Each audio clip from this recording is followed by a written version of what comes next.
Članovi gradskog odbora Srpskog pokreta obnove u Kragujevcu prelepili su danas tablu sa nazivom ulice Lole Ribara i simbolično je proglasili ulicom Đenerala Draže. Žele, kako kažu, da afirmišu ravnogorske ideje i daju doprinos nacionalnom izmirenju. Nije protiv Lole Ribara, ovaj je čin za Đenerala Dražu. Uslovno rečeno, danas je neko morao da postrada.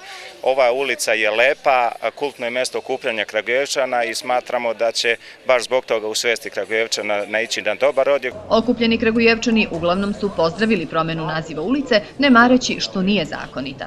Ko da odlepe, ajde kažite. To može neki huligan, neki manijak. Dečak se zove Dragoljub Draža Mijajmović. I šeta ulicom Đenerala. Šeta ulicom Đenerala Draže. Srećni? Presretni. Nadležni međutim poručuju da nazivi ulica moraju da se menjaju po zakonu. Jedno je što mi je drago, a drugo je što je zakonito. Ja znam da će Kragujevac vrlo brzo imati ulicu koja će nositi ime Dragoljuba Draže Mihajlovića, ali će to sve da odluči Skupština u javnoj proceduri koja je potrebna. A dok ne bude sve po zakonu, ova Kragujevačka ulica imaće dva naziva, zvaničan i simboličan.